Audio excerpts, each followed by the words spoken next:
All right, so today we're diving into all about how spending time submerged can actually be amazing for your mind. What's really cool is it's not just like a temporary mood lift after a quick dip in the pool or something. We're talking about real, measurable changes happening in your brain and body when you're underwater, especially when you're diving. Oh, okay, hold on. So you're telling me something actually changes in my brain when I'm underwater, and it's not just me daydreaming about being a mermaid down there. Not quite a mermaid transformation, haha, but kind of close. Have you ever heard of blue mind theory? Blue mind theory. Maybe. It rings a bell, but remind me. Basically, it's a whole area of research dedicated to figuring out why being in, on, or even just near water has such amazing effects on us. I mean, cognitive, emotional, even social benefits. It suggests that our brains are actually hardwired to react positively to being around water. Okay, that definitely tracks. I always feel way more relaxed by the ocean. Is it the salt air? Or the sounds of the waves crashing? What is it about water that just makes us feel good? It's honestly a bunch of things working together, but one of the biggest factors is how water affects our breathing. When you're underwater, especially diving, you naturally fall into this deep, rhythmic breathing pattern. It's so true. When I'm snorkeling, I find myself taking these crazy, slow, deep breaths that I'd never take on land, ever. That's exactly it. And those deep, deliberate breaths, those are like superpowers for your brain. It basically jumpstarts what's called the relaxation response. Yeah. It's like when you take a big, deep breath after a super stressful day, and you can just feel your shoulders relax a bit. Diving just takes that feeling and amplifies it. Wow, I never thought about it like Yeah. that. So it's like hitting the reset button for my entire nervous system. Exactly. And then with diving specifically, you add this whole other layer of sensory immersion on top of that. You're surrounded by the sights, the sounds. Everything about the underwater world just pulls you in and enhances that feeling of being calm and focused. You know what? That reminds me of this one time I went snorkeling in Belize. The water was so clear, it was incredible, and there were these vibrant, colorful fish everywhere. I totally lost track of time. All my worries just vanished. It was amazing. But wait, are you saying you have to go full-on scuba diving to get these benefits? Not at all. Even something as easy as snorkeling can give you a lot of the same benefits. It's way more accessible for most people, too. You still get that sensory immersion, the sights, the sounds, the weightlessness, all of it. And you're still engaging in that rhythmic, mindful breathing we talked about. So even just floating, taking in the view, that can be beneficial. Exactly. You're still tapping into that profound connection between water and well-being. Plus, don't forget the endorphins. Diving or even snorkeling can be a great workout. Speaking of feeling good, diving definitely gives you a rush of endorphins. All that swimming's got to get those feel-good chemicals going. You're totally right. It's really the combo of the physical exertion, the mindful breathing, and the sensory experience of being underwater that creates such a strong effect on our mental state. It's kind of like a multi-layered approach to dealing with stress and boosting your overall well-being.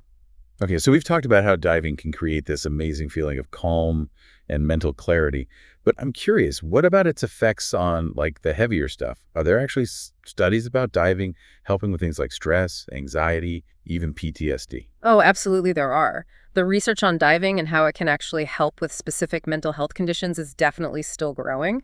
But what we're seeing so far is really promising. That's super interesting. I was reading about a study about veterans with PTSD who use scuba diving as therapy. And it talked about how their symptoms, things like anxiety and flashbacks and nightmares, actually decreased. Yeah, that lines up with what we're seeing in the research. The underwater environment can be like this much-needed break from the triggers that usually make PTSD symptoms worse. When you think about it, you're not constantly bombarded by the same sights and sounds and even smells that can be really distressing. There's this feeling of being detached from all of that.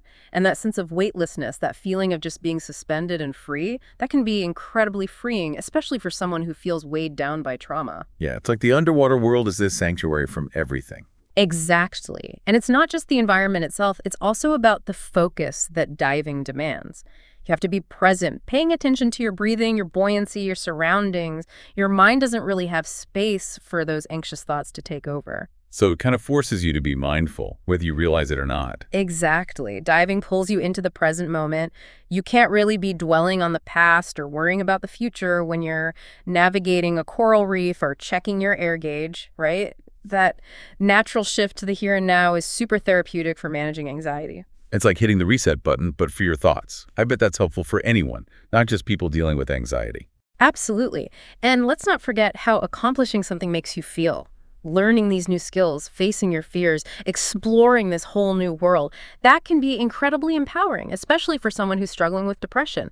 There's a real sense of, I did this, that comes with it. That's so true. You hear stories about people overcoming incredible challenges through diving all the time. It makes sense when you think about it. Overcoming challenges, no matter how big or small, releases dopamine, right? And that's another one of those feel-good chemicals in our brain. It boosts your mood, it motivates you, and it helps build self-confidence. So you're basically rewiring your brain for happiness. Where do I sign up? Haha. Well, it's not quite that simple, but you get the idea. And I'm sure the social aspect of diving plays a big role too, you know? Joining a dive club, going on group trips, it's like this built-in community of people who share your passion. Yeah, there's something about the diving community. Absolutely. It's not just what happens underwater. It's about the connections you make when you're back on land. And social support is essential for mental well-being. And the diving community is known for being incredibly welcoming and supportive. You're all in it together, literally relying on each other for safety and sharing these incredible experiences. That feeling of belonging is super powerful, especially for someone who's trying to deal with loneliness or isolation. This has been amazing. But I'm sure there are people listening who are thinking, okay, this is all great, but I can't just become a scuba diver tomorrow. It's not really something you could just pick up overnight. You're so right. It's not about changing your whole life overnight or anything. Even just taking small steps to do things in the water more often can make a huge difference for your mental health. Just start with something that you can do and that you enjoy. That's good advice. So for those of us who, live far from the ocean or are maybe a little intimidated by the open ocean, where do you suggest we start? Well, if you've got a lake or even a pool nearby, start there. Swimming is such a good workout for your whole body, and it naturally encourages that rhythmic breathing we were talking about before. It can actually be super meditative. Yeah, I can see that.